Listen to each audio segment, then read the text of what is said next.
దేవుని యొక్క వాక్యంలోనికి వెళదాం. ప్రభువైన యేసుక్రీస్తు వారి శక్తి కలిగిన నామములో కూడి వచ్చిన ప్రతి ఒక్కరికి నా ప్రత్యేకమైన వందనాలు చెల్లిస్తున్నాను. మంచి దేవుడు మరోసారి ఆయన మనతో కలుసుకోవాలని ఇష్టపడుతూ ఉన్నాడు. గడిచిన దినం క్రైస్తవులని ఎలా గుర్తిస్తారు అని ఆలోచించినప్పుడు మనకు ఒక విషయం తెలిసింది. ఏంటనంటే, మనం ఎప్పుడైతే సేవా పరిచర్య చేయటం ప్రారంభిస్తామో, సపర్య చేయటం, పరిచర్య చేయటం ప్రారంభిస్తామో, ఆ చెయ్యటం అనే పరిచర్య ద్వారా మాత్రమే క్రైస్తవుడికి అనేది ఒక గుర్తింపు వస్తుందని యేసుక్రీస్తు ద్వారా మనకి ఆయన చేసి చూపించాడు. అయితే క్రైస్తవులమైనటువంటి మనకి ఆయన చూపించినటువంటి పరిచర్య విధానంలో ఒక బలహీనత కూడా మనుషులకు ఏర్పడతా ఉంటుంది. అది ఏంటో అన్నది కొంచెం మనం తెలివిగా, జ్ఞానంగా దాన్ని గుర్తించాల్సి ఉంటుంది. ప్రతి ఒక్కరికి ఎవరెవరికి ఏ ఉద్యోగాలు కానీ, లేక చదువు కానీ, లేక వ్యాపారం కానీ, ఎవరికి ఏ రకమైన పని అయితే అప్పగించబడిందో ఆ పనుల మధ్య ఉన్నటువంటి మీరు ఏంటి, మీ అంతిమ లక్ష్యం ఏంటి, అల్టిమేట్ గోల్ ఏంటి అని మీరు ఆలోచిస్తే ప్రతి ఒక్కరు ఏమనుకుంటారంటే, మనకి కొన్ని సంపాదనకు భూమి మీద మనుషులకు కొన్ని స్థాయిలు, అంతస్తులు పెట్టేసుకున్నారు. ఈ స్థాయిల్లో, ఈ అంతస్తుల్లో అవి ఉంటే మాకు అన్నీ ఉన్నట్టే, అవి ఉంటే చాలు, వాటి కోసమే మన ప్రయత్నం అన్నది ఆలోచిస్తారు. సింపుల్ ఎగ్జాంపుల్ చెప్తాను. బాగా చదువుకుంటే ఏమొస్తుంది చెప్పండి? ఉద్యోగం. మంచి ఉద్యోగం వస్తే ఏమొస్తుంది చెప్పండి? డబ్బులు, ఎక్కువ డబ్బులు. ఎక్కువ డబ్బులు వస్తే నీకు వచ్చేది ఏంటి చెప్పండి? అక్కడ ఆగిపోద్ది. ఎందుకో తెలుసా? ఎక్కువ ఎంతో తెలియదు, నీకు ఎంత కావాలో తెలియదు, ఎంత ఎక్కువ కావాలో కూడా నీకు తెలియదు. ఒకవేళ వ్యాపారమే అనంటే, వాళ్ళు నిజంగా వ్యాపారం చేసే వాళ్ళని మీరు పరిశీలిస్తే వాళ్ళు ఎక్కువ లాభానికి పనిచేయరు. పెద్ద పెద్ద బిజినెస్లకు వెళ్ళే కొద్దీ లాభం తగ్గిపోద్ది, కానీ టర్న్ ఓవర్ పెరుగుద్ది. అవి అంకెలలోనే కనపడతాయి. డబ్బు ఎప్పుడు కూడా చేతుల్లోకి క్యాష్ కనపడదు. వాళ్ళ టర్న్ ఓవర్ కోట్లు దాటింది అని చెప్తారు తప్ప వాళ్ళ బ్యాంకులో అకౌంట్ నిల్వలేమీ పెరగవు. అవి రొటీన్ అవుతుంటాయి. ఇది ప్రజల మధ్య బయట నడుస్తూ ఉన్న సొమ్మునే మనం అంకెల రూపంలో చూసుకుని ఆనందిస్తూ ఉంటాడు మనిషి. అయితే దేవుని యొక్క వాక్యము క్రైస్తవ విశ్వాసాన్ని ఒక ఉన్నతమైన స్థాయిలో ఆశీర్వదించబడ్డాడు అని ఎవరైనా చెప్తే, ఏమిటి ఆశీర్వాదపు స్థాయి అనగానే ఏం చెప్తారు మీరు? మేము బాగా ఆశీర్వదించబడ్డాం అనగానే ఏం చెప్తారు? మేము ఈ మధ్యలోనే ఒక ట్రిపుల్ బెడ్రూమ్ ఫ్లాట్ కొనుక్కున్నామండి, ఇండివిజువల్ టాయిలెట్లు ఉన్నాయి. మేము ఈ మధ్యలోనే కొంచెం 4 వీల్ డ్రైవ్ కార్ కొనుక్కున్నాం, చిన్నది అమ్మేసి, అమ్మలేదు పక్కన పెట్టాం, ఇలా పెద్దది కొనుక్కున్నాం, మా పిల్లోడు అమెరికా వెళ్ళాడు. ఇంకా ఏమైనా చెప్తారా?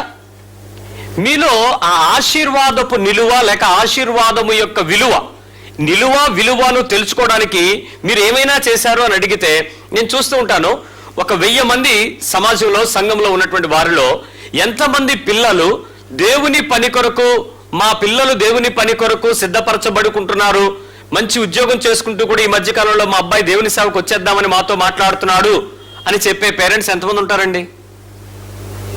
1000 మంది ఉన్న సంఘంలో మీరు వెతికితే ఒక్కళ్ళు కూడా ఉండరు. ఒకవేళ పిల్లలు ఏమైనా ఉద్రేకపడిపోయి పాస్టర్ గారి ప్రసంగాలు బట్టి లేచిపోతే వాళ్ళ తల్లిదండ్రులు ఖచ్చితంగా ఏం చెప్తారు తెలుసా? పాలు పొంగుతూ ఉండేటప్పుడు కొంచెం నీళ్లు జల్లితే అవి ఆగుతాయి. అలా చెప్తారండి. నువ్వు ఎక్కడ పడితే అక్కడ చేతులు ఎత్తేకరా నాయన, సేవ అంటే ఆషామాషి కాదు, మనకు కాదు, అది ఇంకెవరికో. కాబట్టి మనం అలాంటి పనుల గురించి ఆలోచించకూడదని చెప్పుకునే పద్ధతుల్లోనే ఉంటాం. అయితే దానికి కారణం ఒకటి ఉంది, అదేంటో మనకు అర్థం కావట్లేదు. ఈరోజు క్రైస్తవ విశ్వాసంలో ఆ మొదటి విషయానికి కొంచెం కరెక్షన్ ఇచ్చి నేను ఈరోజు రెండో విషయాన్ని నేర్పిస్తా. ఈ క్రిస్టియానిటీలో ఈ చారిటీ, లేక గివింగ్, లేక హెల్పింగ్ అనేది ఎంత మంచి ఉద్దేశం కలిగి ఉంటున్నప్పటికీ కూడా దానిని దురదృష్టవశాత్తు కొద్దిపాటి కమర్షియలైజ్ చేసేసారు మనుషులు. కొంచెం వ్యాపార రీత్యా దాన్ని అభివృద్ధి పరుచుకుంటున్నారు ఒక పక్షంగా. ఇంకొక విధంగా చెప్పాలంటే పొలిటికల్ గా, సెల్ఫిష్ గా దాన్ని మార్చేశారు. చారిటీని సెల్ఫిష్ గా చేసేశారు. ఒక చిన్న విషయం చెప్పాలి. నేను 1995 సంవత్సరంలో మినిస్ట్రీకి వచ్చి కొంచెం 2005 సంవత్సరం వచ్చేటప్పటికి కొన్ని విశ్వాసాలను బట్టి, ఒక సమయంలో పెద్దలు కొంతమంది మాట్లాడడాన్ని బట్టి ఒక ట్రస్ట్ అనేది స్టార్ట్ చేద్దాం అనే ఆలోచన చేసి ఒక ట్రస్ట్ అనేది, హ్యుమానిటీ చారిటబుల్ ట్రస్ట్ అనేది దాన్ని ప్రారంభించాం. దానికి కొన్ని బైలాస్ రాసుకుని, నిర్ణయాలు తీసుకుని, ప్రజలకు సేవ చేయటం కొరకు ప్రభుత్వంకి లెక్క చెప్పవలసి వారం కాబట్టి, ఇండివిజువల్ గా నా జోబులోంచి ₹1,00,00,000 ఖర్చు పెట్టచ్చు, కానీ ప్రభుత్వానికి అకౌంట్ ఫర్ చేసి, ఇదిగో ఇంత డబ్బు నాకు ఇచ్చారు, ఇంత డబ్బు దాచాను, ఇంత డబ్బు దీనికి ఖర్చు పెట్టాను, నేను ప్రభుత్వానికి ఆడిట్ చేయాలి కాబట్టి ఆ పద్ధతుల ప్రకారము నేను ఇలా చేయాలి అన్న నిర్ణయాన్ని తీసుకుని నేను స్టార్ట్ చేశాను. దానిలో 3 మాత్రమే సభ్యులుగా పెట్టుకోవడానికి అనుమతి తీసుకున్నాం. దానికి మేము రాసుకున్నాం, దాని ప్రకారం చేసాం. ఒక స్టార్ట్ చేసేటప్పుడు ఒక పెద్ద ఆయన వచ్చి ఏమన్నారంటే, ఏమండి మనం ఎమ్మెల్యే గారిని పిలుద్దామండి అన్నాడు. దేనికండి అన్న.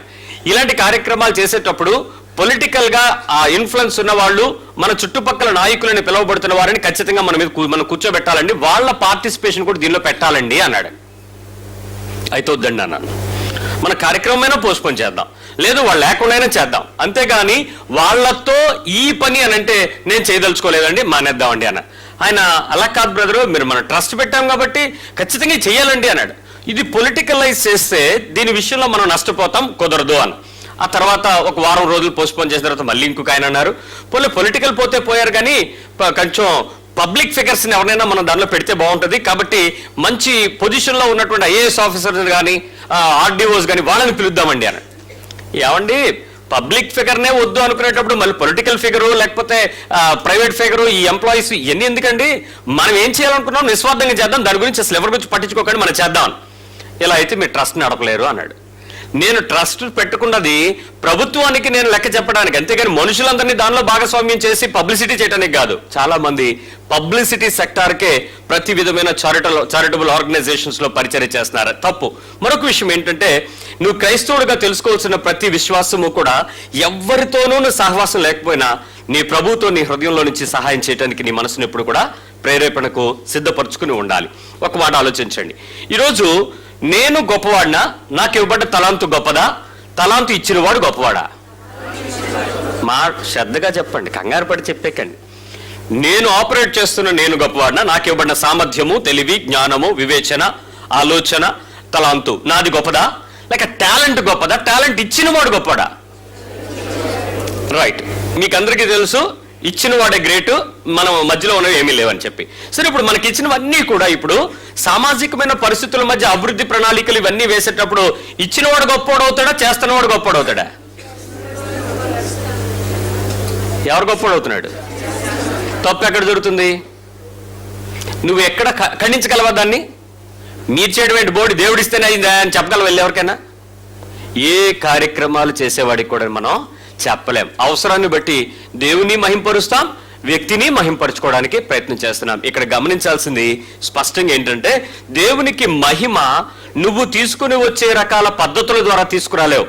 రహస్యముగా దేవునితో నీ విశ్వాసాన్ని ఆ సంపూర్ణతను చేయటం ద్వారా మాత్రమే దేవునికి మహిమను తీసుకురాగలుగుతావు. సో గుర్తింపు పొందుకోవటానికి లేక అవతల వ్యక్తుల నుంచి ఏదైనా విషయాల మధ్య మనం గుర్తించబడటానికి చేసేటువంటి ఏ పని కూడా దేవుడు ఆనందించేవాడు కాదు.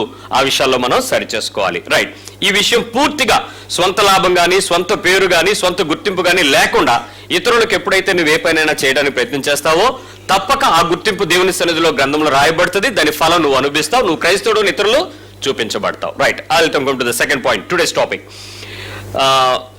మొట్టమొదటిగా మనము సర్వ్ చేయడానికి, అంటే వీఆర్ కాల్ టు సర్వ్, మనం పరిచర్య చేయడానికి పిలువబడ్డామన్న విషయం క్రైస్తవులుగా తెలుసుకున్నాం. రెండవదిగా వీఆర్ కాల్ టు సాక్రిఫైస్, మనము సమర్పించబడుటకు పిలువబడిన వారం. క్రైస్తవ విశ్వాసము సాక్రిఫైజేషన్ లేక సమర్పణ లేక బలి అర్పణ ఇవి లేకుండా ఎప్పుడూ కూడా నీ క్రైస్తవ్యముగా చెప్పబడదు. ఒక నిజమైన క్రైస్తవ్యుడు సమర్పణ కలిగినటువంటి పరిస్థితులలో తన్ను తాను వదులుకోవటానికి కావలసిన పరిస్థితుల మధ్య తన విశ్వాస జీవితాన్ని ప్రారంభిస్తాడు, ముగిస్తాడు. ఇది క్రీస్తు ద్వారా మనకి ఇచ్చినటువంటి పరిచర్య. ఇప్పుడు ఒకసారి ఆలోచిద్దాం. ఇక్కడ మొట్టమొదటిగా గివింగ్ అనేది ప్రారంభించేటప్పుడు స్లోగా ఏం చేస్తారంటే, ముందు పరిచర్య చేసేటప్పుడు ఒక్కొక్కటి ఇవ్వడం లెక్క స్టార్ట్ చేసి స్లోగా ముందు మీరు వస్తువులు ఇచ్చారనుకోండి, తర్వాత ఆహారం ఇచ్చారనుకోండి, తర్వాత సమయం ఇచ్చారనుకోండి, తర్వాత ధనం ఇచ్చారనుకోండి, తర్వాత మీ వస్త్రాలు ఇచ్చారనుకోండి, తర్వాత నెమ్మదిగా డిగ్రీ ఏంటి తెలుసా? నిన్ను నువ్వు ఇచ్చేసుకోవాలి. నెక్స్ట్ డిగ్రీకి ఎక్కడికి వెళ్ళేటప్పటికి ఏమవుతుంది? You should leave your self. నిన్ను నువ్వు వదులుకోవడమే దేవునికి ఇష్టమైన సమర్పణ. అది దేవుడు కోరుకుంటాడు. దాని పద్ధతి ప్రకారం మాత్రమే నీవు ఒక మెట్టు సర్వింగ్ స్టార్ట్ చేస్తే ఒక ఎక్స్ట్రీమ్కి నువ్వు వెళ్ళే కొద్దీ నిన్ను నువ్వు వదులుకోవటం అనేది దేవుడు కోరుకుంటూ ఉంటాడు. నిన్ను నువ్వు ఎక్కడ ఇచ్చేసుకోగలవు, ఎలా ఇచ్చేసుకోగలవు, ఎలా విడిచిపెట్టగలవు? ఒకసారి ఆలోచించండి. మిమ్మల్ని మీరు ఇచ్చేసుకోండి అన్నారు అనుకోండి, ఎలా ఇచ్చేస్తారు, ఏమి ఇచ్చేస్తారు? ఎంతవరకు, ఎంత మోతాదులో ఇవ్వడానికి మనిషి సమర్పణకు సిద్ధపడతాడు? ఆలోచిస్తే చాలా తక్కువ. అయితే క్రీస్తు గురించినటువంటి ఫలితాలు ఎక్కువగా నీ విశ్వాస జీవితంలో రావాలి అనంటే ద బెస్ట్ సాక్రిఫైస్ కి నీ విశ్వాస జీవితంలో ఎంత గొప్పది ఇవ్వగలిగితే అంత గొప్పది ఆయన రిజిస్టర్ చేయబడతాయి. అబ్రహాంను ఒకసారి అడిగాడట దేవుడు, ఏమని? నాకు బాగా ఇష్టమైన కుమారుడా, నీకు బాగా ఇష్టమైన కుమారుడిని అడిగాడు. అబ్రహాంని అడిగేటప్పుడు, నీవు ప్రేమిస్తున్న నీ కుమారుడు, నేను ప్రేమిస్తున్నా కదా, నువ్వు the love, the affection, the best అని నువ్వు ఏదైతే ఫీల్ అవుతున్నావో దానిని నాకు ఇచ్చే అని అడిగాడు దేవుడు. వెంటనే అబ్రహాం ఏమన్నాడు, 50 మంది ఉన్నారు, వాళ్ళలో ఒకటి తీసుకోవచ్చు కదా, 40 మందిలో ఒకటి తీసుకోవచ్చు కదా, సొదొమ గొమొర్రా బేరమాడినట్టు. అలాగే ఉన్న తమ్ముడు కొడుకు గురించి బేరమాడా? ఏం మాట్లాడేది. అబ్రహాములో బేరమాడగలిగిన స్ట్రాటజీ, దేవునితో మాట్లాడడానికి కావలసిన ఆ చనువు, దేవునికి అతనికి మధ్యలో ఉన్నటువంటి ఆ బంధుత్వపు పరిచర్య, ఇన్ని ఉన్నా కూడా అతను కొడుకుని అడిగేటప్పుడు మారు మాట్లాడకుండా ప్రభు ఎప్పుడు అని అడిగాడు. మోరియా కొండ దగ్గర, రైట్ నేను రెడీ ప్రభు, నేను తీసుకెళ్తానని చెప్పి డైరెక్ట్ గా తీసుకెళ్లిపోయి అక్కడ అర్పించినట్లు మనం చూస్తున్నాం. ఒకసారి రోమపత్రిక 12వ అధ్యాయము 1వ వచనంలో ఆయన నిన్ను ఎలా అడిగాడో ఒకసారి చూద్దాం. ఈ వచనము క్రైస్తవ విశ్వాసానికి ఎంత సవాలు చేస్తుందో, క్రైస్తవులకు ఈ వచనాన్ని దాక్కోవడానికి అంతే సహాయం చేస్తుందండి. రోమపత్రిక 12వ అధ్యాయము 1వ వచనం, కాబట్టి సహోదరులారా, రోమన్స్ 12:1, రోమపత్రిక 12వ అధ్యాయము 1వ వచనం, కాబట్టి క్రైస్తవ సహోదరులారా, నేను కొంచెం మార్చి చదువుతున్నాను జాగ్రత్తగానండి. కాబట్టి క్రైస్తవ సహోదరులారా, పరిశుద్ధమును దేవునికి అనుకూలమునైన సజీవ యాగముగా మీ శరీరములను ఆయనకు సమర్పించుకొనుడని. ఏ శరీరాలు? ఎవరివి? ఆయనకు ఏం చేయాలి? పూర్వపు దినాల్లో పువ్వులు సజ్జలో పట్టుకుని వస్తే, పళ్ళు అక్కడ పట్టుకొస్తే, ప్రసాదం అక్కడ పట్టుకొస్తే, ఇంకేమైనా పదార్థాలు అక్కడ తీసుకొస్తే వాళ్ళు ఏమనేవారు తెలుసా? పుష్పం సమర్పయామి అంటే ఏం చేశారు? మీ దగ్గర నుంచి మళ్ళీ మేము తీసుకోము, ఏం చేస్తున్నాం? నారీకేళం సమర్పయామి, ఫలం సమర్పయామి, దళం సమర్పయామి అని. అంటే మీరు తీసుకొచ్చినవన్నీ కూడా వాళ్ళు ఏం చేశారట? ఎవరికి? ఆ దైవము లేక భగవంతుడు అన్నవానికి సమర్పించి ఉన్నాము. తిరిగి మేమేమి తీసుకోము, మేమేం చేసాము? ఇప్పుడు ఆయనకి ఇచ్చేసాము. మీరు పాలు సమర్పించినా, పెరుగు సమర్పించినా, నెయ్యి సమర్పించినా, లేక పంచామృతం సమర్పించినా, ఏది ఇచ్చినా మీరు ఏం చేశారట? సమర్పయామి. మా హృదయంలో నుంచి, మా మనస్సులో నుంచి, మా సంపూర్ణ సంపాదనలో నుంచి మేము దైవం అనబడుతున్న మీకు మా మనస్స వాచ కర్మేన మీకు సంపూర్ణంగా ఇచ్చుకుంటున్నాము. ఇది సమర్పయామి, ఇచ్చేశారు. ఇప్పుడు సజీవ యాగముగా మిమ్ముని మీరు మీ శరీరములను ఆయనకు సమర్పయామి అని అడుగుతున్నాడు. ఎంతమంది ఇస్తారు? ఎలా ఇస్తాము? ఒక సిస్టర్ గారు వచ్చి చెప్తున్నారు, పాస్ గారు నిజంగా దేవుని మాట చదివిన తరపున నాతో భలే మాట్లాడేశాడండి. నేను ఈ మధ్య చాలా ఎక్కువగా సిఐడి సీరియల్ ఫాలో అయ్యాను, దేవునికి సమర్పించుకున్నానండి అంది. అత్తా కోడలో, చిన్నింటి పిల్ల, ఇంకేదో మిగిలిన సీరియల్ సంగతి ఏంటంటే ఆ ఒక్కటే సమర్పించుకున్నాను అంది. ఆ టైం వాళ్ళ పిల్లోడి క్యారేజ్ పెట్టే టైం అంట, అందుకని సమర్పించుకుంది ఆవిడ. ఏ సమర్పణ ఇది? అది కాదు ప్రభు కోరుకుంటున్నది. నేను మీకు కొన్ని ఉదాహరణలు చెప్తాను, దాని ప్రకారం మనుషులు ఎలా ఉంటారో ఒకసారి ఆలోచించండి. మీ జీవితాలలో ఈ వాక్యాన్ని మీరు ఎంత గట్టిగా పట్టుకుంటారో, మీ విలువ, మీ ఆత్మీయ విలువ, మీ క్రైస్తవ విలువ, మీ క్రైస్తవ జీవిత సాక్ష్యపు విలువ అంత ఉత్తమంగా ఉంటుంది ప్రియులారా. ఓ మంచి పరిగెత్తేవాడు ఉన్నాడండి, మంచి రన్నర్ అంటే మరి ఇలా చిటికేయగానే మనవాడు పరిగెట్టేస్తాడు. 100 కిలోమీటర్లైనా ఏమీ కాకుండా హుస్సేన్ బోల్ట్ లా కాదులేండి, కొంచెం స్పీడ్గా పరిగెట్టేస్తాడు. వాడు ఎప్పుడు మనకు ఉపయోగపడతాడు చెప్పండి? మీ పర్స్ పోతుంటే, మీ పర్స్ ఎవడో లాక్కి వెళ్ళిపోతుంటే ఆడు ఉపయోగపడతాడో లేదా? పడ్డా తమ్ముడు అన్నవాడుకో, నా రన్నర్ ఏమవుతాడు? పోలీసోడు కంటే చాలా స్పీడ్గా పరిగెత్తుకుంటూ వెళ్ళి దాన్ని పట్టుకొచ్చేస్తాడు. Very good. ఒక మంచి ఫోటోగ్రాఫర్ ఉన్నాడు. ఫోటోగ్రాఫర్ ఎప్పుడు ఉపయోగపడతాడు మీకు? ఆధార్ కార్డుకి బాగోదులేండి, మీ ఫోటోలు బాగోవు. ఒక ఫోటోగ్రాఫర్ ప్రకృతి సంబంధమైన పద్ధతులు, రీసెంట్గా నిన్న ఒక పిక్, ఆల్మోస్ట్ ఈ శతాబ్దానికి ఒక మంచి పిక్చర్ అని చెప్పొచ్చు. అది నేపాల్లో భూకంపం జరుగుతున్నప్పుడు ఒక 4 సంవత్సరాల పిల్లవాడు 2 సంవత్సరాల చెల్లిని, చిన్న పిల్లని తన దగ్గరకు తీసుకుని తను ఓదారుస్తున్న ఫోటో తీశాడు ఫోటోగ్రాఫర్. That's wonderful. అలాంటి తల్లిదండ్రులు చనిపోయారట, ఆ పిల్లల తల్లిదండ్రులు. ఆ పిల్లవాడు ఆ పిల్లని ఓదారుస్తున్న ఆ ఔదార్యపు ప్రేమ, ఆ ఫోటో ప్రపంచాన్ని కదిపేసిందండి. ఒకసారి ఆలోచించండి, ఫోటోగ్రాఫర్ ఆ టైంలో లేకపోతే నీ కళ్ళుతో నువ్వు చాలా చూస్తావు, కానీ అది పిక్చర్ తీసినప్పుడు ఏమవుతుంది? అది అతని యొక్క ఆ ప్రకృతి రమణీయత కానీ, ఒక విషయం కానీ, సందర్భం కానీ వెంటనే దానికి హైలైట్ అవుతుంది. ఒక మంచి నిప్పులను ఆర్పగలిగే ఫైర్ ఫైటర్ ఉన్నాడండి, ఫైర్ ఫైటింగ్ డిపార్ట్మెంట్లో, అంటే ఏమంటారు, ఫైర్ ఫైటింగ్ అగ్నిమాపక కేంద్రంలో పనిచేస్తున్నటువంటి వ్యక్తి ఉన్నాడు. ఇప్పుడు ఎక్కడో మంట వచ్చేస్తుంది, మనందరం ఏం చేస్తాం, కాలిపోతుంది 108 100 అంటూ ఉంటాం. ఈలో పాడేమవుతాడు, అటు ఇటు చూసి అక్కడ ఉన్నదంతా ఎలా ఆర్పాలనే దానికి ఇమ్మీడియట్ యాక్ట్ అవుతాడు, దానిలోకి వెళ్ళి పని చేస్తాడు. అక్కడ ఒక యాక్సిడెంట్ అయింది, ఇక్కడ ఒక డాక్టర్ ఉన్నాడు, ఏం చేస్తారు, అర్రే యాక్సిడెంట్ అయినట్టుందే అంటాడా? ఇమ్మీడియట్గా ఏం చేస్తాడు ఈయన, పరిగెట్టి అక్కడ రిస్క్ చేసి ఆ పేషెంట్ యొక్క ప్రాణాన్ని ఎలా సేవ్ చేయాలి అన్నది తను ఆలోచించి తన దగ్గర అందుబాటులో ఉన్నా లేకపోతే మెడిసిన్ కానీ ఏదో ఒకటి చూసి క్విక్గా. మీకు తెలుసా, మీరు నిజంగా మీ పిల్లల్లో ఎవరైనా చక్కగా డాక్టర్లు అవుదామని అనుకుంటే మీకు రైల్వే రిజర్వేషన్లో ఫస్ట్ ప్రయారిటీ ఇస్తారండి, ఫ్లైట్ టికెట్స్లో మీకు ఫస్ట్ రిజర్వేషన్ ఇస్తారండి. ఎందుకో తెలుసా, మీకు ముందున్నటువంటి డాక్టరు ఒకవేళ భోగిలో ఎవరికైనా ఏమైతే మీరు ఏం చేయగలరు, అందుకు మీకు ప్రయారిటీ కూడా ఉంటుంది, డాక్టర్స్కి మంచి ప్రయారిటీ. రిస్క్ చేస్తారు, రోగుల ప్రాణాలని సేవ్ చేస్తారు. ఇప్పుడు బాగా దూరం వెళ్ళాలి, ఘాటీ రోడ్లు, బాగా మన డ్రైవింగ్ అంత పర్ఫెక్ట్ కాదని మనకు తెలుసు, మంచి ప్రొఫెషనల్ డ్రైవర్ పక్కన ఉన్నాడు. ఇప్పుడు ఏం చేస్తాడు చెప్పండి, భయ్యా మీరు కూర్చోండి నేను డ్రైవ్ చేస్తాను, బికాస్ హీస్ అ ప్రొఫెషనల్. అతను ఆ డ్రైవ్ చేయటంలో ఆ ఘాటీ రోడ్లు ఎక్కినప్పుడు దిగినప్పుడు ఏం మాత్రం తత్తరపడకుండా కంగారు పడకుండా చక్కగా అలవాటు లేకపోయినా కూడా డ్రైవ్ చేసుకెళ్ళిపోతాడా లేదా, బికాస్ హిస్ ప్రొఫెషియన్సీ. రైట్. ఒక క్రిస్టియన్ ఎక్కడ అవసరం, నో మోర్ పాయింట్ కమ్స్. ఒక క్రిస్టియన్ ఎక్కడ అవసరం, ఎక్కడ అవసరం అవుతాడు, ఒక రియల్ క్రిస్టియన్ ఎక్కడ ఉపయోగపడతాడు సమాజానికి, ఏ పనిలో ఉపయోగపడతాడు, ఒకసారి ఆలోచించండి. ఒక నిజమైన క్రిస్టియన్ ఎక్కడ అవసరపడతాడో తెలుసా, ఏ ప్రదేశంలోనైతే తన సిలువను తను ఎత్తుకోగలుగుతాడో, ఏ ప్రదేశంలోనైతే తన్ను తాను ఉపేక్షించుకొని క్రీస్తుని తన సిలువుగా ఎత్తుకోగలుగుతాడో, తన సిలువ ఎత్తుకోవాలి, తన్ను ఉపేక్షించుకోవాలి, యేసుక్రీస్తు వారి సిలువను కూడా ఎత్తుకోవాలి. ఎప్పుడు వెంబడిస్తూ ఎక్కడ ఎప్పుడు ఎలాంటి అవసరత వస్తుందో ఆ టైంలో నేను క్రీస్తుని చూపించడానికి నేను సిలువు ఎత్తుకున్నవాడిగా ఉంటాను అని కనపరచడానికే క్రైస్తవుడు ఉపయోగపడతాడు. ఎంతమంది ఉన్నారు అలాంటి క్రైస్తవులు? ఎనీ టైం నిన్ను ఉపేక్షించుకుంటావు, నీ సిలువ ఎత్తుకుంటావు, ప్రభు సిలువ ఎత్తుకుంటావు, ఆ టైంలో సమర్పించుకుని కనపడతావు.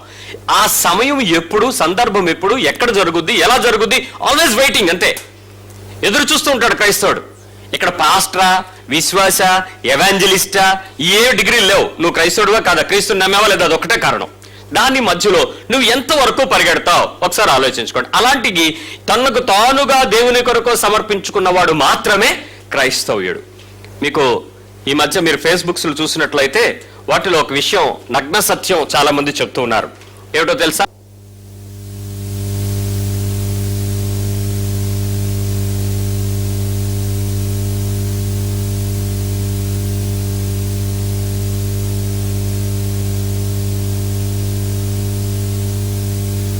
వాళ్ళకి జరిగినటువంటి భూకంపం ప్రకృతి వైపరీత్యం కాబట్టి ఆ పరిస్థితుల మధ్య చాలా మంది సిక్కులు ఇంచుమించు ఒక 2-3 లక్షల మందికి సరిపడినటువంటి ఆహార పదార్థాలను వండి పంపించారు. భారతదేశ సైన్యం మందులను, హెలికాప్టర్లని, డాక్టర్స్ని, ఒక బృందాన్ని పంపించింది. అమెరికా దేశం వారు చాలా మందిని పంపించారు. హిందువులు ఆర్ఎస్ఎస్ కార్యకర్తల్ని నేపాల్కి పంపించారు, వాళ్ళు ఆ శ్రమదానం చేయమని పనిచేసే పరివారిని. అలాగే మరి ముస్లిమ్స్ వారి దగ్గర ఉన్నటువంటి అవకాశాలను బట్టి చాలా మందికి బట్టల్ని, బియ్యాన్ని పోగువేసి వాళ్ళకి పంపించారు. క్రైస్తవులు పాస్టర్లను పంపించారంట. ఎందుకో తెలుసా, ఇదే సందర్భం సువార్త చెప్పాలని మార్చండి అని. ప్రభు ఇది కోరుకున్నాడు అసలు, చెప్పండి అసలు. సర్వలోకానికి వెళ్ళి సర్వ సృష్టికి సువార్త చెప్పండి అని చెప్పిన వ్యక్తి గోతులో పడిపోతున్నాడేమో రక్షించాడు, మంచి సమరయుడు స్టోరీ చెప్పాడు, పరిస్థితులన్నిటినీ ఇలా చేయండి అలా చేయండి అని చెప్పాడు. కానీ క్రిస్టియన్స్ 1000 మంది క్రైస్తవుల్ని పంపించి ఎంత తొందరగా మీరు హిందూ దేవాలయాలు కట్టకూడదు అనే ఒక పక్క ప్రచారం చేస్తూ, పెద్ద పాస్టర్లు, ఇది టైం నౌలో టీవీలో పెద్ద డిబేట్ అయిపోయింది ఇది. ఎందుకనంటే వీళ్ళు హిందూ దేవాలయాలు కట్టకూడదని అక్కడ ప్రత్యేక ప్రార్థనలు మొదలు పెడుతూ వారందరూ కూడా తొందరగా యేసు ప్రభువుని నమ్ముకోవాలనే ప్రకటనలు చేయటం మొదలు పెట్టారు. ప్రభువు సిలువని ఎత్తుకోమన్నాడు కానీ అక్కడికి వెళ్ళి సిలువు గురించి ప్రతి ఒక్కడికి ప్రకటించి లేకపోతే వాళ్ళ మతాన్ని మార్చమని ఎప్పుడూ చెప్పలేదు పిల్లరా. మతాలు మార్చుకోవటం అనేది లోకపు పని. క్రైస్తవ్యుని యొక్క పని ఏంటంటే క్రీస్తుని మోసుకుని చూపించి తన జీవితాన్ని సమర్పించుకోవటం. మత్తయి సువార్త 16వ అధ్యాయము 25వ వచనం, మాథ్యూ 16:25. మత్తయి సువార్త 16వ అధ్యాయము 25వ వచనం. మాథ్యూ 16:25. మత్తయి సువార్త 16వ అధ్యాయం 25వ వచనం. తన ప్రాణమును రక్షించుకొను గోరువాడు దానిని పోగొట్టుకొనును, నా నిమిత్తము తన ప్రాణమును పోగొట్టుకొనువాడు దానిని దక్కించుకోడు. అంటే నీ ప్రాణాన్ని రక్షించుకోవటానికి, నీ ప్రాణాన్ని ఉల్లాసపరచుకోవటానికి, నీ శరీరానికి కావలసిన సౌకర్యాలను అందుబాటులో సంతోషంగా ఉండడానికి నువ్వు చేస్తే అది పోగొట్టుకుంటున్నావు. కానీ నీకు కావాల్సింది ఏంటట? దానిని దేవుని నిమిత్తము పోగొట్టుకోవటానికి నీ జీవితాన్ని సవాలుగా సిద్ధపడాలి. దేవుని నిమిత్తము నీ ప్రాణము. కొంతమందికి ప్రాణం గురించి బైబిల్ ఏం చెప్తుందంటే, ఎవని ధనము ఎక్కడ ఉండునో వాని ప్రాణము. కొంతమందికి ధనం ప్లేస్లో ఈ కొన్ని బట్టలు ఎక్కడ ఉండునో చెప్పరే, అక్కడే ఉండును. అందము ఎక్కడ ఉండునో వాడి ప్రాణము అక్కడే ఉండును. వాళ్ళకి అంటే అక్కడ ప్రాణం అనే దానికి రకరకాల డెఫినేషన్స్ వస్తూ ఉంటాయి. అయితే యేసుక్రీస్తు వారు దక్కించుకునేటువంటి విషయంలో యోహాను సువార్త 12వ అధ్యాయంలో అదే మాటని మనకు మరొక ఒక కొత్త విషయాన్ని యాడ్ చేసి చెప్పారు. యోహాను సువార్త 12వ అధ్యాయం, John 12:25, 12:25. యోహాను సువార్త 12వ అధ్యాయము 25. John 12:25. తన ప్రాణమును ప్రేమించువాడు దాన్ని పోగొట్టుకొనును. బి, ఈ లోకములో తన ప్రాణమును ద్వేషించువాడు నిత్య జీవము కొరకు దానిని కాపాడుకొనును అని మీతో నిశ్చయంగా చెప్పుచున్నాను. ఇక్కడ చిన్న మార్పు వచ్చాడు. ఏమన్నాడండి? తన ప్రాణమును ఈ లోకంలో ద్వేషించడం. ప్రాణాన్ని సంపాదించుకోవటం, లేక ఆనందించడం, ద్వేషించటం. దీన్ని ద్వేషించాలి. ఎలా ద్వేషించవచ్చు? 26వ వచనం. ఒకడు నన్ను సేవించిన ఎడల నన్ను వెంబడించాలి, అప్పుడు నేను ఎక్కడ ఉండునో అక్కడ నా సేవకుడును ఉండును. ఒకడు నన్ను సేవించిన ఎడల నా తండ్రి అతన్ని గణపరుస్తాడు. ఓకేనా? మీరు నిజంగా ఆయన్ని సేవిస్తున్నారో, నిజంగా ఆయన్ని గణపరుస్తున్నారో లేదో కొన్ని విషయాలను బట్టి పరీక్ష చేసుకుంటే మనకి అర్థమవుతా ఉంటది. ఇక్కడ చూశారు కదా, దేవునిని సేవించేటప్పుడు ఎక్కడైతే ప్రభువుని మీరు సేవిస్తారో, ప్రభువు తండ్రిని ఎలాగైతే సేవిస్తాడో శిష్యుడు కూడా తండ్రిని క్రీస్తుని సేవించినట్లుగా ఉంటేనే వాళ్ళిద్దరూ ఒకే చోట ఉంటారు. ఈ జీసస్, నువ్వు, తండ్రి యేసు ఎలా ఉంటారో, నువ్వు లేక శిష్యుడైన నువ్వు యేసు ఒకే చోట ఉంటారట. మనం ఎక్కడ ఒకే చోట కలుసుకుంటామో ఒకసారి నేను మిమ్మల్ని కొన్ని ప్రశ్నలు అడుగుతాను, అప్పుడు మీరు చెప్పండి. నేను మీకు చెప్పేటప్పుడు సమర్పణ అనే పదాన్ని సిలువ అనే పదానికి వాడతాను. సమర్పణ అంటే సమర్పించుకోవడం, సిలువ ఎక్కడం, దానిని ఈక్వల్ గా మనం మాట్లాడుకుందాం. రైట్? ఎంతమంది నాతో 10 ప్రశ్నలకు సమాధానం చెప్పడానికి సిద్ధంగా ఉన్నారు? జస్ట్ ఓన్లీ సింపుల్ 10 ప్రశ్నలు అంతే. ఇది IIT ఎగ్జామ్ కాదు, JEE ఎగ్జామ్ కాదు, మీరు రాకపోతే బాధపడడానికి. కాకపోతే మీరు పరిశీలించుకుని తెలుసుకోవటం ద్వారా దేవునికి మీరు ఎంతవరకు సమర్పించుకోగలరన్న విషయం మీకు అర్థమవుతా ఉంటుంది. నెంబర్ 1, మీ ఎదుటివారు తప్పు చేశారండి, నువ్వు రైట్లో ఉన్నావు. అంటే నువ్వు చెప్పింది రైటు, వాళ్ళు చేసింది తప్పు. వాళ్ళు ఎంతకీ నీ మాట అనలేదు, నువ్వు చెప్తున్నావు అలా కాదండి బ్రదర్, ఇలాగ, అలా కాదు సిస్టరు, ఇలాగా. ఏమండి నేను చెప్పేదేనండి, నాకు తెలుసు, ఇలాగా. నీకేం తెలుసు, నీవే మట్టిమొహం బుర్రమొహం, అది లేదు ఇది లేదు, భార్యను అంటే వీళ్ళు చేసేది రైటు. ఈ చెప్తున్నప్పుడు వినకుండా, అది ఐదర్ ఎనీ పర్సన్ అవట్లేదండి. ఫైనల్గా వాళ్ళు చేసింది తప్పు అయిపోయింది, నువ్వు చెప్పిన మాట వినలేదు, ప్రాబ్లం వచ్చింది, తప్పు అయిపోయింది. ఇప్పుడు నీ రెస్పాన్స్ ఏంటి? ఎలా ఫీల్ అవుతావు? మీరు చెప్పినట్టు అవలేదండి, మీరు చెప్పినట్టు అవలేదు కాబట్టి మంచి పని అయ్యిందండి. ఇప్పుడు మీరు ఎలా ఫీల్ అవుతారు చెప్పండి. ఎలా మాట్లాడండి? ఏం అలా ఏమంటారు మీరు? చెప్తే వెరీ గుడ్, ఇంకా చెప్తే వినలేదు, మంచి మాట. ఇంకా ఎలా చెప్తారండి? అయ్యో చెప్తే వినలేదండి అంటారా? ఎలా చెప్తారు? అది చెప్పండి. మీ మాడ్యులేషన్ కావాలి, డైలాగ్ మంచి వణింగింది, ఇంకా మంచి ఎక్స్ప్రెషన్ ఇవ్వండి. తెక్క కుదిరిందా, బాగా అయ్యిందా, అలా గౌ. నేను చెప్పిన మాట వినకపోతే నీకు తగిన శాస్తి, నీ పొగరు అలాగే అనగల అంత బాగా బాగా వినాలి కదా, మరి వినరా అని మరి గట్టిగా చెప్తాడు తమ్ముడు. Very good. ఇప్పుడు ఒకసారి చూడండి, ఏం కనపడుతుంది ఇక్కడ? పైన ఏం కనపడుతుంది? స్వీట్లు కనపడ్డాయా? ఏం కనపడింది? సిలువ కనపడింది. ఇప్పుడు మీకేం కనపడుతుంది?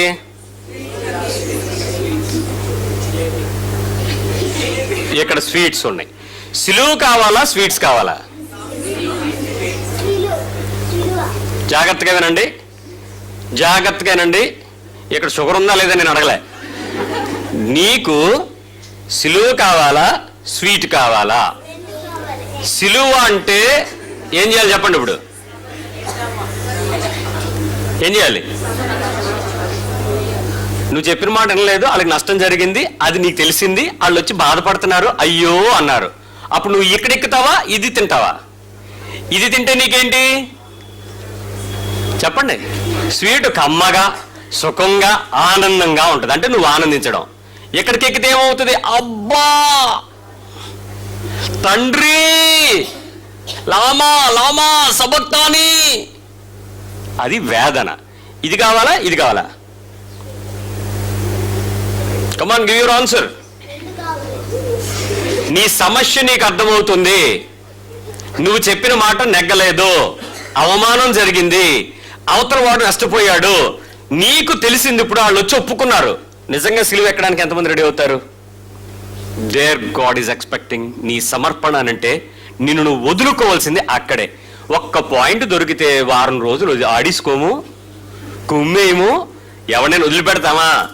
ఎన్ని డైలాగులు వస్తాయి మనకి. నీ హృదయం నిన్ను ఎంత మోసగించుకోమని చెప్పుద్ది. భక్తి గుర్తు చేస్తుందా నీకు చెప్పండి? నీ ఆత్మీయత గుర్తొస్తుందా? నీ ప్రభు గుర్తొస్తాడా? పరిశుద్ధాత్మ నడిపింపు గుర్తొస్తుందా? వాక్యం గుర్తొస్తుందా? సిలువ గుర్తొస్తుందా? ఏం గుర్తొస్తుంది? స్వీటు కదా. మీరు ఏ స్వీట్ తిన్నా ఈ వాక్యం గుర్తు రావాలి. అందుకే చెప్తున్నాను ఈ విషయం. రెండో ప్రశ్న, నెంబర్ 1, ఆర్గ్యుమెంట్ బాగా పెరిగిపోయింది భయ. మాట డైలాగ్ టాపిక్ ఫుల్ పెరిగిపోయింది, రైజ్ అయిపోతుంది. సమ్ ఎక్స్ ఎవరో ఉన్నారు, అకారణంగా నీ మీద రెచ్చిపోతున్నారండి. వాళ్ళు ఏం చేస్తున్నారు? అసలు కారణమే లేదు, ఫుల్గా ఫైర్ అయిపోతున్నారండి. తప్పు, అవును, కాదు, నీకు అనవసరం, బట్ వాళ్ళు పాయింటెడ్ అవుట్గా నీ వైపే చూపిస్తున్నారు. అప్పుడు సిలువెక్కుతారా, స్వీట్ తింటారా? ఆ టైంలో నీ బాడీ బీపీ అంతా ఏమవుతుంటుంది? సర్ర పైకి కిందకి ఆ బారోమీటర్ పగిలిపోయేంత పరిగెడుతూ ఉంటుంది. ఎంతసేపు ఓపి పడతారండి? హలో ఎంతసేపు? నన్ను రెచ్చగొట్టకు, నేను అసలే మంచోడిని కాదు అంటూ కూడా చాలా సమయాలలో దీన్ని తినడానికి ప్రయత్నం చేస్తామా, దీని దగ్గరికి వెళ్ళడానికి ప్రయత్నం చేస్తామా? నిజం చెప్పండి. సమ్మెక్స్ ఎవడో తెలియనోడు నీ మీద రెచ్చిపోతూ ఉంటే, నీ బంధువుల్లో, నీ చుట్టాల్లో ఎవడో ఎక్కడో ఇష్టమైన మాట ఇసురుతూ ఉంటే ఎంతసేపు తట్టుకుంటారండి అకారణంగా? ఇప్పుడు ఈ ఆర్గ్యుమెంట్ బాగా పెరిగిపోతుంటే నీ రెస్పాన్స్ సిలువెక్కుతావా, రుజువు చేసుకోవడానికి ప్రయత్నం చేస్తావా? కొంచెం మీరు పరిశీలించుకోవాలి. సిలువెక్కుతారా, స్వీట్ తింటారా? అకారణంగా నో వే. కానీ మనకేమి ఇష్టం చెప్పండి? అప్పుడు నిన్ను నువ్వు వదిలేసుకోవడం ఇష్టపడతావా?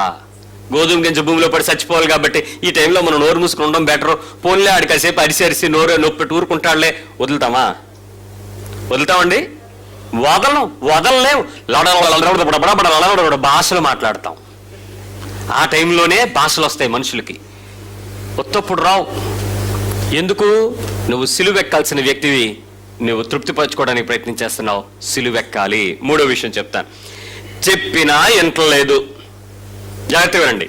చెప్పినా వినట. మీ రెగ్యులర్ లైఫ్లో మీరు ఎక్కడెక్కడ సమర్పించుకోవాలో, ఎక్కడెక్కడ సిలువ వేసుకోవాలో మీకు అర్థం కావాలి. చెప్పినా వినట్లేదు. దానివల్ల ఏంటంటే దాని రెసిప్రోకల్ రిజల్ట్ ఎలా వచ్చిందంటే, కష్టం వచ్చింది, నష్టం వచ్చింది, దుఃఖం వచ్చిందండి. నువ్వు చెప్పిన మాట వినకుండా పూర్తి స్థాయి వాళ్ళకి కష్టము, నష్టము, దుఃఖం కలిగిపోయింది. ఇప్పుడు వాళ్ళు వచ్చి దుఃఖపడతాం మొదలెట్టారు. అయ్యో మీరు చెప్పింది ఇన్నా బాగుందండి, అయ్యో. ఫస్ట్ ఛాన్స్ అలా కాదు. ఇప్పుడు వచ్చి మీ మాట ఎన్నో బాగున్నావు, అనవసరంగా అక్కడికి వెళ్తే ఇన్ని లక్షలు పోయాయి, అనవసరంగా కాలు పోయింది, లేకపోతే ఇది ఎలా అయిపోయింది, అలాగే అయిపోయింది, బాగా బాధపడుతున్నారు అండి వచ్చి. అప్పుడు ఉపదేశం చేస్తారా, సిలువ ఎక్కుతారా? సిలువ కావాలా, స్వీట్ కావాలా? ఆ టైంలో చెప్పినా ఇంకలేదు. ఇప్పుడు నష్టం వచ్చింది, వాళ్ళు వచ్చి మీ దగ్గరే బాధంతా ఏడుస్తున్నారు. ఓదారుస్తారా? అయ్యయ్యో సిస్టర్ అలా జరిగిందా, బ్రదర్ అలా జరిగిందా, అయ్యయ్యో. నిజంగా అలా బాధపడతారా? లోపల ఏముంటది? స్వీట్ తినేస్తాం, బయటకు ఎలా కనపడుతూ ఉంటాం? సిలువెక్కిన మాటలు మాట్లాడచ్చా? ప్రభు 2 పనులు చేయగలిగాడా? మనం ఎందుకు అలా చేస్తాం అంటే బయటకు ఒకలాంటి జీవితం, లోపల ఆనందపరుచుకొని తృప్తి పొందుకొని సంతోషించి ఉల్లాసపడిపోయి నిజంగా ఇంకా జరిగితే బాగున్ను, సరే అలాగండి, అయ్యో అలా జరిగిందా బ్రదరు, అయ్యో సిస్టర్ అలా జరిగింది. ఎందుకండి ఈ రకమైన స్వీట్కి సిలువుకి మధ్యలో నువ్వు ఎందుకు ఎలాడుతున్నావు? 4వ ప్రశ్న, నీ స్నేహితుడు లేక నీ బంధువే నీకు శత్రువు అయ్యాడు. ఎవరు? నీ స్నేహితుడు కానీ నీ బంధువు కానీ నీకు మంచి ఎనిమి అయిపోయాడు. ఇప్పుడు చెప్పండి నీ రెస్పాన్స్ ఏంటి? సిలువా స్వీటా?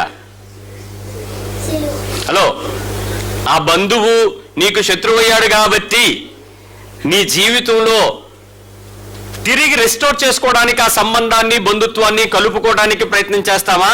పోతే పోయాడు కానీ దరిద్రం వదిలిపోయింది, హాయిగా ఉంది, పేడ ఎరగడైపోయింది, ప్రశాంతంగా ఉంది, వాళ్ళు దూరంగా ఉంటేనే బాగుంది. స్వీట్ తింటున్నావా? ఏం చేస్తాం? ఏంటి నా మాటలు అర్థం కావట్లేదా? మౌనంగా ఉండిపోయారంటే అందరూ వినపట్లేదా? స్వీట్ చూపిస్తున్నారు కానీ పెట్టట్లేదు ఏంటి అనిపిస్తుందా? వెళ్ళేటోడు తిందురు కానీ. ఆయన దాహమని అడుగుతున్నాడు, సిలువ మీద నుంచి దాహమని అడుగుతున్నాడు. చేదు చిరకనిస్తున్నారు, గ్లాసుడు మంచినీళ్ళు ఇచ్చేవాడు ఎవడు లేడు అక్కడ.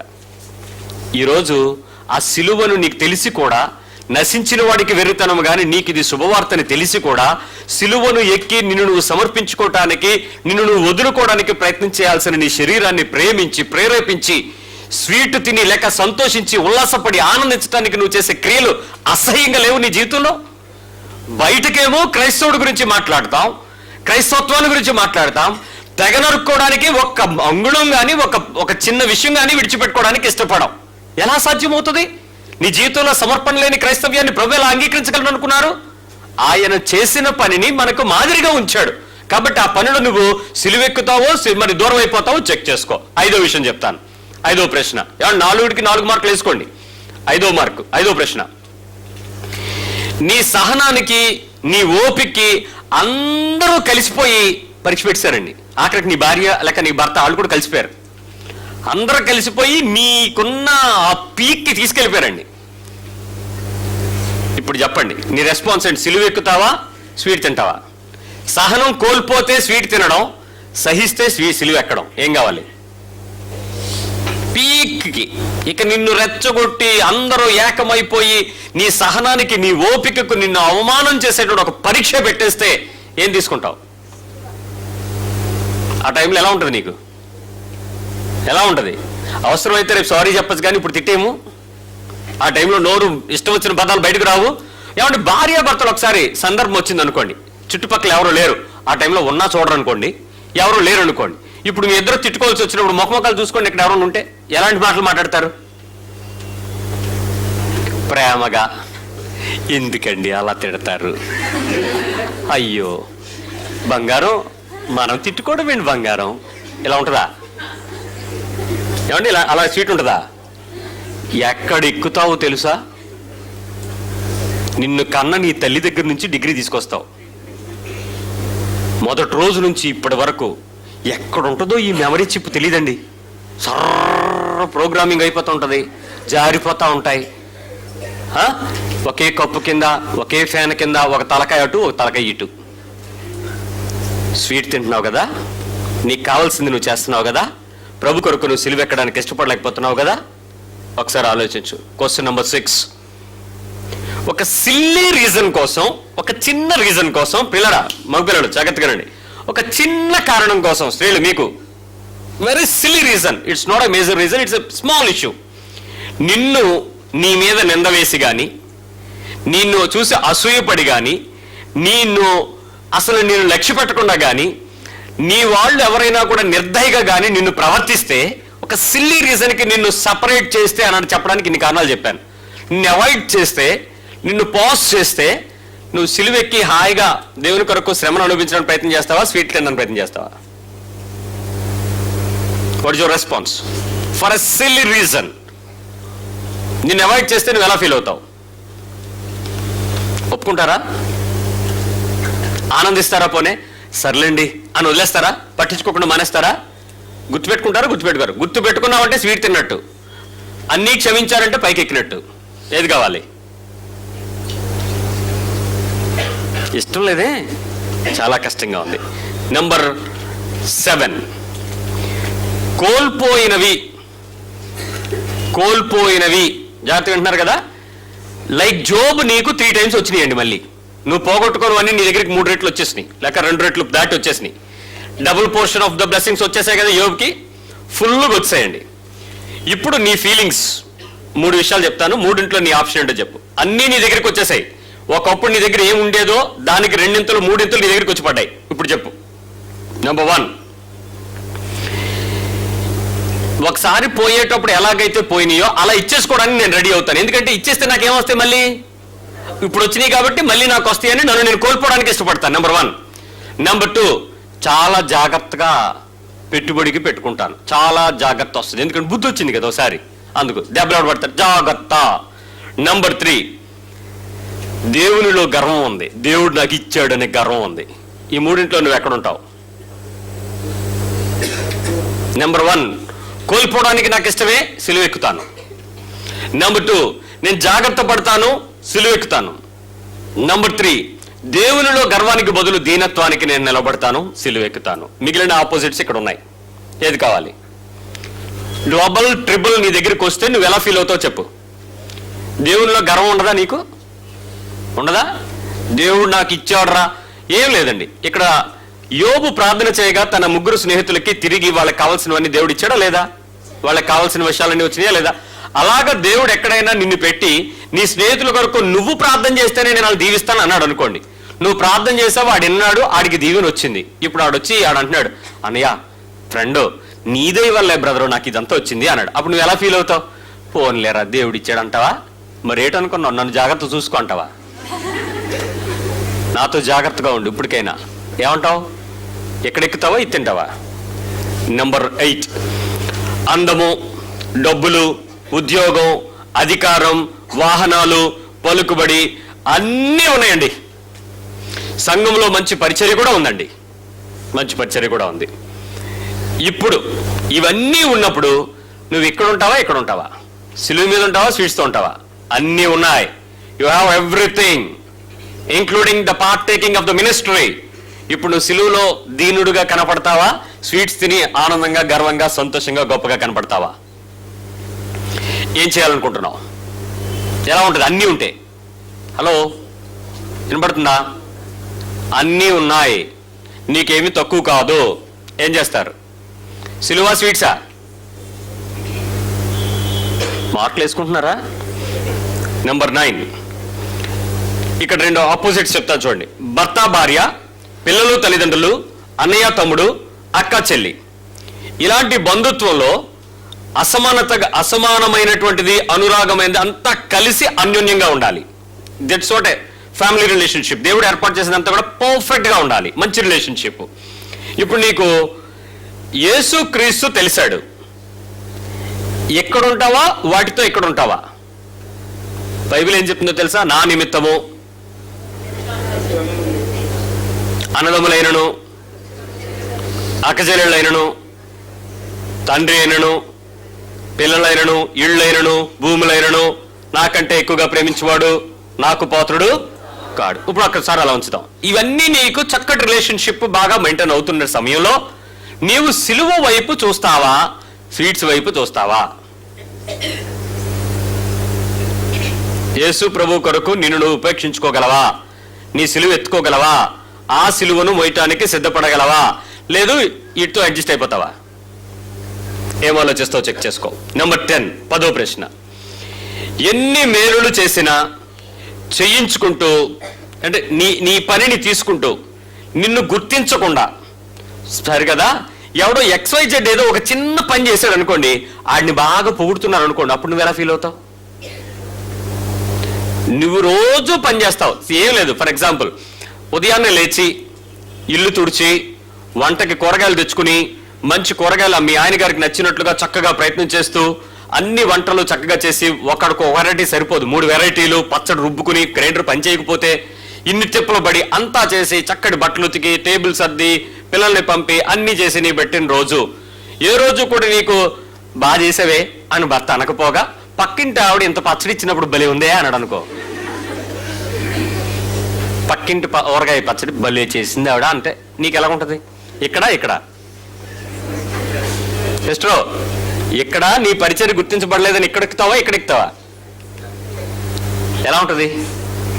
పురుషులు మీరు అంతే. అంటే మీ పరిచర్య గుర్తించబడకపోగా మీరు ఇంట్లో బ్యాంక్ పని చేస్తారు, కరెంటు బిల్లు కడతారు, ఫోన్ బిల్లు కడతారు, సెల్ ఫోన్ రీఛార్జ్ చేస్తారు, మరి బజార్కి వెళ్తారు, గ్యాస్ సిలిండర్ బుక్ చేస్తారు, అవి చేస్తారు, అన్నీ చేస్తారు. ఎవడో ఎక్సో కుర్రోడు వచ్చి మీ నాన్నగారికి ఏదో చిన్న హెల్ప్ చేస్తే నిజంగా ఈ పిల్లడు బలి సాయం చేశాడు రా అంటే నెక్స్ట్ ఏంటి? ఇక్కడ ఈయన ఏం చెప్తారు మీరు? నేను మీకు 10 సందర్భాలు మీ రొటీన్ లైఫ్లో స్వీట్స్ దగ్గరికి వెళ్ళే సందర్భాలే చూపించాను. సిలువు దగ్గరికి వెళ్ళడానికి ఎవ్వరూ ఇష్టపడలేదు. ఎందుకు? మరి క్రైస్తవుడు ఏం చేయాలట? తను తాను ఉపేక్షించుకోవాలి, సిలువుని ఎత్తుకోవాలి, ప్రభుని వెంబడించాలి. అంటే ఇప్పుడు ఏమనుకుంటున్నారంటే అందరూ ప్రభుని వెంబడించాలంటే బైబిల్ పట్టుకుని తిరగడం అనుకుంటున్నారు, చర్చికి వెళ్ళడం అనుకుంటున్నారు, ప్రార్థన చేయడం, పాటలు పాడడం, వాయిద్యాలు వాయించడం, ఆరాధన చేయడం, ఇది సరిపోద్దా? అరే, క్రైస్తవ విలువైన జీవితంలో క్రీస్తు కొరకు నీ సమర్పణ జీవితం చూపించలేనప్పుడు నీ విశ్వాసాన్ని ప్రభు ఆనందించినట్టు పిల్లరా. ఈరోజు నువ్వు పరీక్షించుకుని ఒకసారి ఆలోచించు. యోహాను సువార్త 12వ అధ్యాయము 26వ వచనంకి రండి. మళ్ళీ 26:26 నేను ఎక్కడ ఉందునో అక్కడ నా సేవకుడు,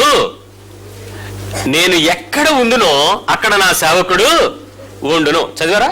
ఆ వచనం అలాగే ఉంది. అక్కడ నేను ఎక్కడ ఉంటానో అక్కడ నా సేవకుడు కూడా ఉంటాడు. యేసు ప్రభు అయితే ఈ కిందన స్వీట్ల డబ్బా దగ్గర కూర్చుంటాడా, సిలువు దగ్గరికి వెళ్తాడా? తన సేవకుడు ఎక్కడ ఉంటాడు? ఇప్పుడు ఎక్కడ ఉంటాడు? సిలువు దగ్గర, స్వీట్ల దగ్గర?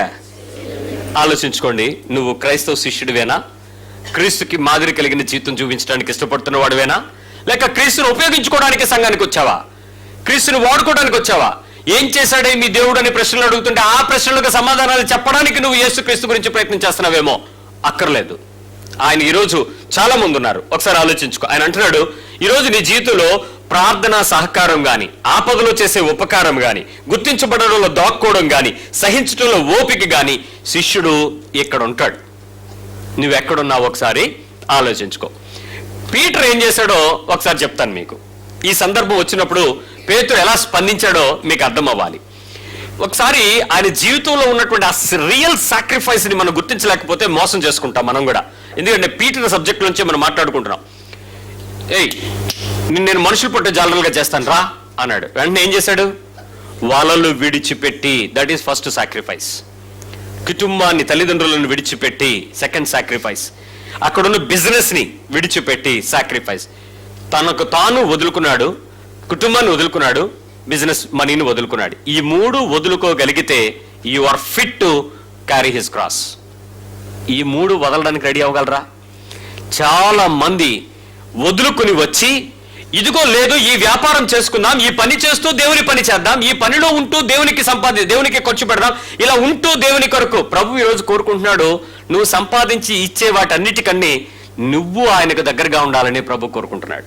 That is what his purpose. నువ్వు లేకుండా నువ్విచ్చే డబ్బు కానీ, నువ్విచ్చే టాలెంట్స్ కానీ, నువ్విచ్చే రకరకాల క్రియలు కానీ ఇవి ఆయనకు అక్కర్లేదు. నీ సమర్పణ విలువైనదిగా ఆయన ఎంచాలని కోరుకుంటున్నాడు. ఒకసారి దేవదూత ఆయన్ని విడిపించుకుని వచ్చిందండి. చాలా మంది ఇక్కడ మీరు చెప్పండి, మీకు నచ్చిన ప్లేస్కి తొందరగా వెళ్తారా, నచ్చని ప్లేస్కి మీరు వెళ్తారా? Home town. మీకు చాలా మందికి అరకు సువార్తకు తీసుకెళ్దాం అనుకుంటున్నాను నేను. ఎంతమంది వస్తారు? జాలరపేటకి వెళ్దాం. ఎంతమంది వస్తారు? జాలరపేట జిడ్డు, Araku long drive, cool hi సువార్త. అంటే ఒక మనిషి తనకు నచ్చిన ప్రదేశానికి ఎప్పుడు కూడా వెళ్ళటానికి ఆరాటపడతాడు, పోరాడతాడు, ప్రయత్నం చేస్తాడు, వెళ్ళడానికి సిద్ధపడతాడు. ఎవరైనా నేను జైల్లో ఉన్నానండి, జైలు నుంచి నేను విడిపించుకుని వచ్చాను, నేను తిన్నగా ఎక్కడికి వెళ్ళాలనుకుంటాను చెప్పండి? సినిమాలుగా, హోటల్గా? ముందు ఇంటికి వెళ్ళాలి, నా హోమ్ టౌన్కి రావాలి, నా పిల్లలతో నేను చూడాలి, నా భర్తతో, నా భార్యతో, నా కుటుంబంతో, నా స్నేహితులతో ఒకసారి నన్ను విడిపించాడు రా దేవుడని తెలుసుకోవాలి. పేతురు జైల్లో ఉండగా పేతురుకి దేవదూత వచ్చి చెరసాలని కదిపి మొత్తానికి మనోడిని బయటికి తీసుకొచ్చి ఎల్లు అని. తిన్నగా ఎక్కడికి వెళ్ళాలి మనడు? యెరూషలేంకి వెళ్ళాలి. ఎందుకు ఎక్కడికి వెళ్ళాడు తెలుసా? అతను తెలియని మరొక ఊరు తీసుకెళ్ళి అక్కడ ఒక ప్రార్థన చేస్తుంటే వాళ్ళ దగ్గర నుంచోబెట్టాడు. వెళ్ళడానికి ఇష్టపడతారండి మీరు అలాగా? That is sacrifice. ఈరోజు నీకున్న ప్రదేశంలో నీకున్న పద్ధతుల మధ్య దేవుడు నీ పరిచర్యను కొద్దిగా చూడాలని కోరుకుంటే నువ్వు చేయలేకపోతున్నావే. అలాంటి మనిషి సమర్పణ కలిగి ఎంతో దూరం వెళ్ళటానికి ఎంత ప్రయత్నం చేస్తుంది, ఎలా ఉండుంటే ఎలా ఇల్లుంటాడు ఒకసారి ఆలోచించండి. ఎంత ప్రయాసది. దట్ రియల్గా ఎంత దూరం అన్నది ఆలోచించలేదు తను అక్కడికి. అలాగే మరొకసారి ఎక్కడో కొన్నేళ్ళు ఇంకొక చోటలో ఉన్నాడు, అక్కడికి వెళ్ళి అన్నాడు. దేవుడు ఏం మాట్లాడలేదు, సమర్పించుకొని కామ్గా వెళ్ళిపోయాడు. దేవుడు చెప్పాడు నేను వెళ్ళిపోతానని చెప్పి వెళ్ళిపోయాడు అంతే. ఈరోజు మన జీవితాల్లో అలాంటి పరిస్థితుల మధ్య మన క్రైస్తవ విశ్వాసపు సాక్ష్యము దేవునికి సంతోషం కలిగించేలాగా సమర్పించుకోవాలని దేవుడు కోరుకుంటున్నాడు. ఎంత సాక్రిఫైస్ మనలో ఉందో ఒకసారి ఆలోచించండి. నౌ నేను మీకు మళ్ళీ 7 చిన్న ప్రశ్నలు వేస్తున్నాను. ఈ ఆబ్జెక్టివ్స్ మీరు సమాధానం చెప్పండి. ఇందాక సిలువా స్వీట్స్ అన్నాను, మీకు అర్థమైపోయింది. ఇప్పుడు విషయంకి వస్తున్నాను. కంఫర్ట్ జోన్ నుంచి బయటకు రావాలి. ఎంతమంది రెడీగా ఉన్నారు? కంఫర్ట్ జోన్ అంటే నా ఇల్లు, నా ఆఫీసు, నా స్కూలు, నా పనిచేసే ప్రదేశం, మా మా మా మా మా మా మా మా దట్స్ ఆల్ యువర్ సర్కిల్స్. దాని నుంచి బయటకు రాగలరా? దాని నుంచి బయటకు వచ్చి పనిచేయడానికి ప్రయత్నం చేయగలరా? ఫోకస్. మీరు కొంచెం బయటకు అక్కడికి రావాలంటే నిజంగా నువ్వేం చేయాలి? సమర్పించుకోవాలి. నువ్వు వదులుకోవాలి. నీ ఇష్టాలు ఉండవు, నీకు నచ్చినట్టు జరగవు, నీకు కావాల్సినట్లు ఉండదు, పరిస్థితులు అన్నీ వ్యతిరేకంగా ఉంటాయి. ఒక తమ్ముడు వచ్చి అన్నాడు, అన్నయ్య దేవుడు నన్ను ఒరిస్సా పంపిస్తున్నాడు అన్నయ్య అన్నాడు. అరే ఒరిస్సా వెళ్తావా అంటే, మరి దేవుడు చెప్పాడు కదన్నయ్య వెళ్ళిపోతాను అన్నాడు. వెళ్ళిపోయాడు. 4 రోజులు ఉన్నాడు. 2 నెలల్లో వచ్చాడు. ఏంట్రా వచ్చావు అన్నట. అన్నయ్య బంగాళదుంప కూర, బెల్లం పాకం, మజ్జిగన్నం, బెల్లం పాకం, ఏది తిన్నా బెల్లం పాకమేనన్నయ్య, ఉండలేమన్నయ్య అక్కడ, అందుకని వచ్చానన్నయ్య. నువ్వు వెళ్ళేటప్పుడు ఏమన్నావురా? దేవుడు దర్శనము వెళ్ళాలి కదా, మరి ఏమైనా వచ్చావు? ఉండలేమన్నయ్య దేవుడు చెప్పానన్నయ్య. సమర్పణ ఏమైంది? ఏమైంది సమర్పణ?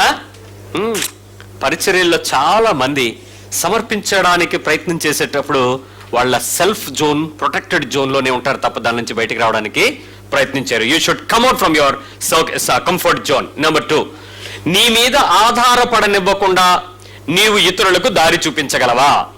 ఎవరికైనా నీ మీద వాళ్ళు ఆధారపడకూడదు, వాళ్ళకి నువ్వు దారి చూపించాలి. అది సమర్పణ. కొంతమంది ఏం చేస్తావంటే మీకు ఏం అవసరం వచ్చినా నేను ఉన్నాను కదా అంటారండి. నెక్స్ట్ నువ్వేమవుతావు? నీ మీద వాళ్ళని ఆధారపడేలా చేసుకుంటావు. దయచేసి అలాంటి పరిచర్య దేవునికి ఇష్టం కాదు. నీవెవ్వరిని కూడా నీ మీదకి టర్న్అప్ చేసుకోవద్దు. వాళ్ళని దేవుని మీద టర్న్అప్ చేయి. వాళ్ళు దేవుని మీద ఉండడానికే నువ్వు ప్రయత్నం చేయి. అక్కడ సమర్పించుకోవాలి. ఎందుకో తెలుసా? మనం సమర్పించుకోలేమండి. మనకు అది చాలా కష్టంగా ఉంటుంది. మనకు అది ఎంత బాధగా ఉంటుందంటే మనల్ని మనం వదిలేసుకోకుండా సార్ మీకు ఏమైనా అవసరమైనా వాళ్ళు చూసుకుంటారండి, వాళ్ళు మీకు ఉపయోగపడతారండి, వాళ్ళు చేస్తారండి అని అంటే నీకు ఎంత నొప్పి వస్తుందో తెలుసా? నేను ఉండాలి కదా అక్కడ, నేను చెప్పాను కదా, నేను చూశాను కదా, నేను మాట్లాడాను కదా, నేను ప్రార్థన చేశాను కదా, నాకు చెప్పకుండా మీరు అన్నీ అలా మార్చేస్తున్నారేంటి? నీకు బాధ రాదు? కానీ ప్రభు ఏమంటున్నాడో తెలుసా? కుదరదు. నువ్వు వదిలేసుకో, నువ్వు సమర్పించుకుని నీ పనంతా నా మీదకి తిప్పు అంటాడు. మార్చుకోగలరా? మీ ఫోకస్ అంతా ఇతరుల మీదకి తీసుకురాగలరా? ఇక్కడ ఎవరైనా యేసు ప్రభువును నమ్ముకోవటానికి పలానా వ్యక్తి కారణం అని ఎవరైనా వచ్చి ఇక్కడ సాక్ష్యం చెప్తే నేను గద్దించి ఈమె అసలు కానే కాదు, నిన్ను దేవుడు ఆకర్షిస్తేనే నువ్వు దేవుడి దగ్గరికి వచ్చావని చెప్తే నీకు ఎలా ఉంటుంది? సువార్త చెప్పింది నువ్వే, కాగితం ఇచ్చింది నువ్వే, ప్రార్థన చేసింది నువ్వే, ఉపవాసం ఉన్నది నువ్వే, చర్చికి తీసుకొచ్చింది నువ్వే. ఇప్పుడు నేను నువ్వు కావద్దన్నాను, నువ్వు ఎలా ఫీల్ అవుతావు? బాధపడిపోవు. ఈ పాస్టర్కి ఇక్కడ కాకుండా ఇంకో చర్చికి తీసుకెళ్తే నాకు ఎంత విలువో, ఇక్కడ ఎవడో పట్టించుకోడు కూడా ఈయన, నీకు కోపం వస్తారు రాదా? మరి సమర్పణ ఏంటి? ఇంకా నీ మీదకి ఆధారపడకుండా చూసుకో. నెంబర్ 3, నీ వారి కోసం నువ్వు ఎంత చేసినా కూడా అది యూజ్లెస్ ఏనండి. మీ మనుషులకి మీరు చేసేది ఎప్పుడు కూడా పట్టించుకోడు ఎవడో. ప్రవక్త సొంత ఇంట్లో గనుడిగా ఎంచబడ్డు, అదే మీరు బయట వాళ్ళు చేయండి, ఎంత విలువో. ఈరోజు నువ్వు ఆలోచించుకోవాల్సినటువంటి నీ కంప్లీట్ సాక్రిఫైస్ యొక్క పరిపూర్ణమైన పాయింట్ ఎక్కడ వస్తుందో తెలుసా? నీ వారి కోసం నువ్వేమీ చేయకుండా, అంటే చెయ్యొద్దు అని కాదు, ఏం చేసినా దానిలో ఏ గుర్తింపు కోరుకోకుండా నిస్వార్థంగా నువ్వెవరో తెలియని వారికి చేయండి, అక్కడ దేవుని మహింపరచండి. ఎంతమంది చేయగలరు? Don't know who they are, useless వాళ్ళకి చేయండి. ఎంతమంది ఇతరులకు వెళ్ళి చేయడానికి ప్రయత్నం చేస్తారు? తెలిసిన వాళ్ళకే చేస్తారా, తెలియని వాళ్ళకి చేస్తారా? ఏమంటే క్రిస్మస్కి మీ కేకు, మీ బిర్యానీ మీ తెలిసిన ఇంటికి పంపుతారా, డబ్బా తెలియని ఇంటికి వెళ్తుందా? ఏమండి తెలిసినా తెలియనా వాళ్ళు పండుగ చేసుకోరు ఏంటంటే తెలిసిన వాళ్ళు మరి వాళ్ళకి ఎందుకు పంపారు మీరు? మీ బిర్యానీ అక్కడికి వెళ్ళి ఆ చికెన్ ఇటు వచ్చే కాదు. అంటే మనిషి జీవితంలో ప్రతి సమయంలో కూడా తెలిసిన వ్యక్తులకే నువ్వు పరిచర్య చేయటానికి ప్రయత్నం చేసే మనసులో నుంచి సమర్పించుకొని, తెలియకపోయినా నిస్వార్థంగా నేను వెళ్ళి చెయ్యాలి. ఇది క్రైస్తవ సమర్పణ. ఏమండి, భారతదేశానికి వచ్చి మిషనరీగా నిలబడి బైబిల్ని ట్రాన్స్లేట్ చేయడానికి ప్రయత్నం చేసి తన ప్రాణాలను పోగొట్టుకున్న విలియం కేరీకి భారతదేశంలో చుట్టాలు ఉన్నారని మీకు తెలుసా? ఎవరన్నా చుట్టాలు ఉన్నారా? కలకత్తాలో ఆయన మొట్టమొదటి మిషనరీగా అడుగు పెట్టుకుని చెప్పులు కుట్టుకోవడానికి వచ్చినప్పుడు భారతదేశంలో ఏమైనా చుట్టరికం ఏమైనా ఉందా? ఎక్కడో పెరిగినటువంటి ఆ చెకోస్లోవేకియాలో పుట్టినటువంటి ఒక సహోదరి తన యవ్వన కాలం ఎవరికో సమర్పించుకోకుండా భారతదేశాన్ని ప్రేమించి భారతదేశంలోకి వచ్చి కలకత్తా వీధుల్లో అనాథ శరణాలయాల మధ్య పిల్లల్ని పట్టించుకోకుండా శరీరాల్లో పార్ట్లు ఊడిపోయి జబ్బులతో, పేదలతో, ఆకలితో చచ్చిపోతున్న పిల్లల్ని లేపి తన పక్కన కూర్చోబెట్టుకుని మందులు రాసి, బట్టలు చుట్టి, ఆహారం పెట్టి జీవితం అంతా చనిపోయేంత వరకు ప్రయత్నం చేసిన మదర్ తెరేసాకి భారతదేశంలో చుట్టాలు ఉన్నారా? ఏ సమర్పణ వాళ్ళది? క్రీస్తు సమర్పణ. ఈరోజు నీ సేఫ్ జోన్ నుంచి నువ్వు బయటకు కదలవు. మా అమ్మగారు, మా నాన్నగారు, మా అన్నయ్య గారు, మా తమ్ముడు గారు. ఎన్నాళ్ళండి నీ జీవితం చూస్తున్నాడు ప్రభు. నువ్వు ఇక బయటికి రావా? బయటకు వచ్చి పని చేయవా? నీకు కావాల్సిన వాళ్ళ దగ్గరే తిరుగుతావా? ఏమిటి అంటే నీకు లాభం ఉండాలి, వాళ్ళతో గుర్తింపు ఉండాలి, లాభం కావాలి, ఏదో ఒకటి జరగాలి. దాటి బయటకు పని చేయలేవా? అవసరమైతే ఏమిటి అనే ప్రశ్న కూడా రాకుండా సొంతాన్ని ప్రేమిస్తున్నామే. ఆలోచించు, నువ్వు సిలువెక్కాలి. 4వది, ప్రతిదీ కూడా డబ్బుతో కాకుండా మంచి చేసి నష్టపోవడానికి ఎంతమంది ట్రై చేయగలరు? Don't value everything with money. మంచి చేయండి, లిమిట్ పోనివ్వండి, మీ డబ్బు పోనివ్వండి, మంచి చేయండి, అసలు ఫీల్ అవ్వకండి. అది దేవుని కొరకు పని చేయటం, సమర్పించుకోవడం. మంచి చెయ్యండి, అది దేవుడు కోరుకుంటున్నాడు. వాళ్ళ నుంచి ఏమీ ఆశించకండి, కోల్పోండి. Number 5, help without any profit. మాటలు పడడానికి ఇష్టపడండి, చేసి సహాయపడండి, ఏమి ఆశించకండి. కానీ వాళ్ళ దగ్గర నుంచి వచ్చేటప్పుడు ఎన్ని మాటలు వస్తాయో చూడండి. అన్ని మాటలు వచ్చినప్పుడు ఆ పరిస్థితులు అన్నిటినీ కూడా మీరు గుర్తించాలి. ఏం మాట్లాడకుండా ఓపిక పట్టాలి. మంచి చేసి, ఏమండి పడతారా? మంచి చేసి దెబ్బలు తింటావా? నొప్పి పెడతావా? తిరిగి మాట అంటావా? టైం వచ్చినప్పుడు మంచి మాటలు బయటకు వస్తాయా రావా? మంచి చేసి, కీడు చేసి శ్రమ పడటం పెద్ద విషయం కాదండి. మంచి చేసి శ్రమ పడమని బైబిల్ చెప్తుందండి. నువ్వు తగ్గించుకోండి. వాళ్ళు ఏం చేశారా, ఏమన్నారా, గుర్తించారా, దండేశారా, మాట అన్నారా? కాదు, చెయ్యి. అది నువ్వు భార్యకి చేసినా, భర్తకు చేసినా, అత్తకు చేసినా, కుటుంబంలో తండ్రికి చేసినా, లేకపోతే పక్కోడికి చేసినా, సంఘానికి చేసినా, ఏమీ ఎక్స్పెక్ట్ చేయకుండా మంచి చెయ్యి. నువ్వు ఆరళ్ళు పడు, దేవుడు చూస్తున్నాడు. ఆ పరిస్థితికి నిన్ను నువ్వు సిద్ధపరచుకోవాలి. Number 6, no profit, no gain, no loss. But నీ టైం అంతా తినేసారాళ్ళు. నీకే లాభం లేదు, ఏ రకమైన పొందుకున్నది లేదు, ఏమీ అవ్వలేదు. కానీ నీ సమయం అంతా వాళ్ళు దొంగిలించేశారు. నష్టపోవడానికి ఇష్టపడతారా? మరోసారి వాళ్ళకి విలువిస్తారా? మరోసారి వారితో నువ్వు మెయింటైన్ చేయడానికి, నువ్వు కూర్చోడానికి ప్రయత్నం చేస్తావా? అంత నష్టపరిచిన నీ సమయం నీకు దృష్టిలో చాలా విలువైంది ఆ సమయంలో. బట్ ఆ టైంలో దేవుడు ఏమనుకుంటాడు తెలుసా? వినడానికి నేను నిన్ను అక్కడ పెట్టాను అంటాడు. ఏం చేస్తావు? వినడానికి నిన్ను అక్కడ పెట్టాడు, వింటావా? ఇసుకుంటావా? ముఖం రంగులు మారిపోతుంటుందా? వాచి చూస్తుంటావు, సెల్ ఫోన్ వస్తూ ఉంటుంది, ఏవో జరిగిపోతూ ఉంటాయి. నువ్వు నష్టపోవటం అంటే నిన్ను ఉపేక్షించుకొని మౌనం వహించి ఆ సమయంలో ప్రభు పక్షంగా వినడు. ఏమంటే నువ్వెన్ని చెప్తున్నా యేసుప్రభు మాట్లాడుకుని వింటలే. నువ్వు ప్రార్థనలు చేస్తుంటే ఇష్టం వచ్చిన ప్రార్థనలు ఏమన్నా అన్నాడా? పోయినోరా అన్నాడా? ఎప్పుడన్నా ఎందుకు ఆ వాగుడు అని అన్నాడా? ఇంట్లో మాట్లాడకుండా మరి నువ్వేం వినడానికి, నష్టపోవటానికి? కాసేపు భార్య ఏమన్నా చెప్తున్నా ఇంకా ఆపు, నాకు తెలుసు అంటాడు. వినడానికేనయ్యా, నిన్ను వదులుకోవడానికి. అయ్యా నువ్వు మాట్లాడేటప్పుడు అమ్మ నువ్వు కూడా మీ నాన్న రికార్డ్ వేస్తున్నాడు రా, క్యాసెట్ పెట్టాడు రా, సీడీ ఆపమనరా, మ్యూజిక్ ఆపమనరా. నువ్వు వినడానికేనమ్మా దేవుడు పెట్టాడు నిన్ను. Just keep listen. నెంబర్ 7, నీ ఫ్యామిలీ, నీ ఫ్రెండ్స్, నీ రిలేషన్స్, నీ పేరెంట్స్, ఉద్యోగాలు కొంచెం కానీ పూర్తిగా కానీ నిన్ను డిస్టర్బ్ చేస్తాయి అనంటే ప్రభువుని పట్టుకుంటావా, వదిలేస్తావా? ఫైనల్ ప్రశ్న, సమాధానం చెప్పేసేయండి. నీ ఫ్యామిలీ కానీ, నీ ఫ్రెండ్స్ కానీ, నీ రిలేషన్స్ కానీ, నీ పేరెంట్స్ కానీ, నీ ఉద్యోగాలు కానీ కొంచెంగా కానీ పూర్తిగా కానీ నీతో ఉన్న సంబంధాన్ని దెబ్బతీస్తాయి అనంటే ప్రభు కావాలా వద్దా? కావాలా వద్దా? కోల్పోవడానికి ఎంతమంది నిజంగా ఇష్టం ఉంటుంది? నిజంగా ఎంతమందికి ఇష్టం ఉంటుంది చెప్పండి. నౌ నీ హృదయాన్ని నువ్వు తెరిచి దేవుని వైపు తిప్పు. ప్రభుని అడుగు, నేను ఎంతవరకు సమర్పించుకోవటానికి, నన్ను నేను వదులుకోవటానికి, నా మనస్సును, నా శరీరాన్ని, నా ఆలోచన, నా కోరిక, నా డబ్బు, నాకున్న జ్ఞానము, నా విలువ ఏదైనా ఉంటే అది నేను ఇంకొకరి కోసం లాస్ అవ్వడానికి నేను ఎంతవరకు తగ్గించుకోగలను? ప్రార్థన చేద్దాం. ఎంతవరకు నిన్ను నువ్వు వదులుకోగలవు?